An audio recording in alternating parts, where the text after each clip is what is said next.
In D&D, there is a parallel plane of existence characterized by darkness, decay, and shadows. Whether it's due to the terrifying creatures or locations that would make From Software take notes, it has served a source of inspiration for many dark adventures and campaigns. So today we're going to talk about the dark reflections of this mirror plane, the Shadowfell.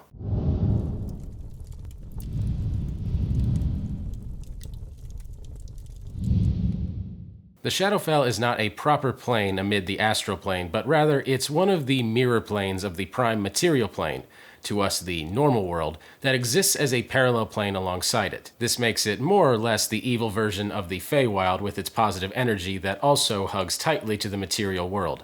This means that for every major landmark in the material plane, there will be some sort of dark and evil version of it in the Shadowfell, at roughly the same place. Mountains are reflected by looming crags, forests by gnarled groves, and cities by rotten and degraded citadels.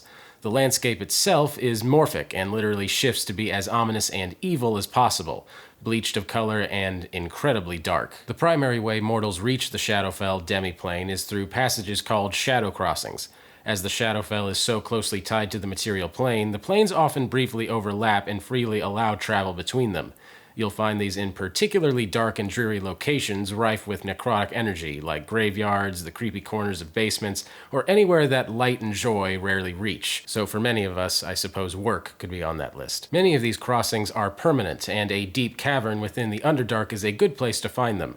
But many at the surface occur for only a single night or return with the setting sun, only accessible in true darkness. It isn't just darkness, it's advanced darkness. Flames and other bright light sources function here, but they're muted and work like dim light across the entire plane. They serve to give the blacks and grays definition rather than proper illumination in this negative energy plane. There's no sun here, no stars, nothing but an endless black canopy to oppressively cloak the shadow stuff landscape and necrotic energies. Adventurers will find that this world hates light, a spite shared by many of the inhabitants as well. It's also a fugue plane, which makes reality and consistency tentative at best. Shadowfell is infested with countless undead and dead creatures, particularly shades, wraiths, shadow mastiff, and spirits, but also the odd death knight or lich, and their zombified minions left over from the spell plague.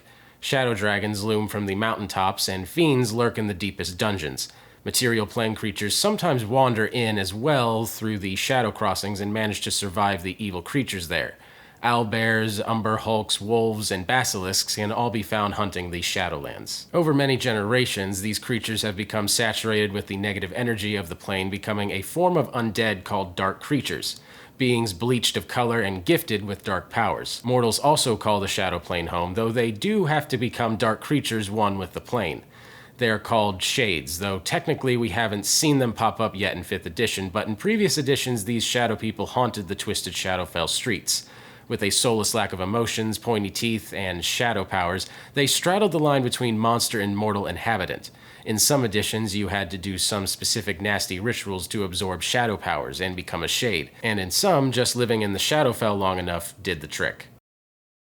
So while the Shadowfell is already dark and spooky, it also links to even worse places collectively called domains of dread.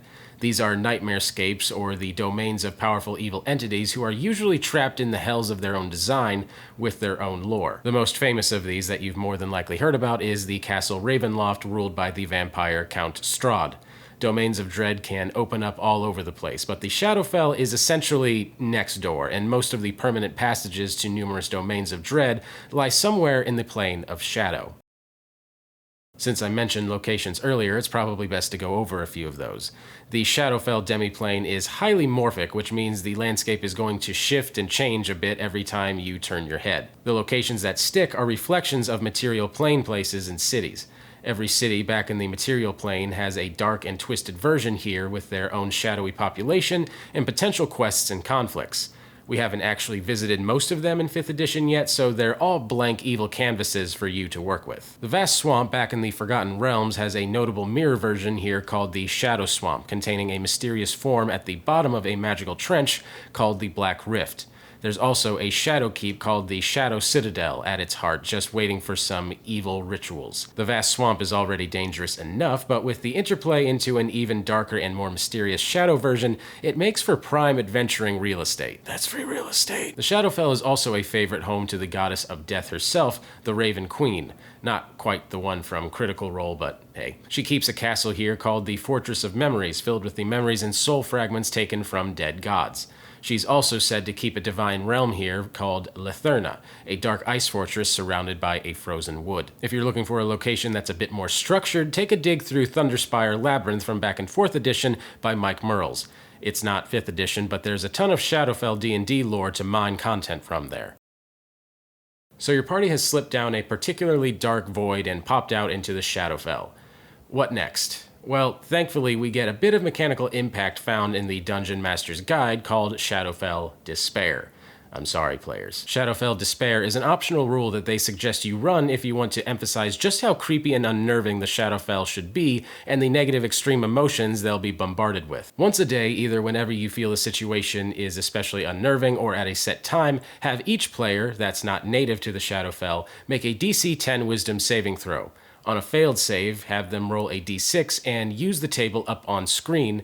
And, geez, not that any of these things is necessarily good, but I guess I'll take apathy because it's what I'm used to, I suppose. If a character fails a save but already has one from a previous failed save, they replace the old negative emotions with the new emotion. Whenever they finish a long rest, they can make a DC 15 Wisdom saving throw. It's a higher save once the despair sets in, and on a success, they end the effects. They can also get rid of despair with calm emotion spells or any magic that can remove curses. Unlike many of the other evil planes, the Shadowfell is actually fairly survivable at early tiers.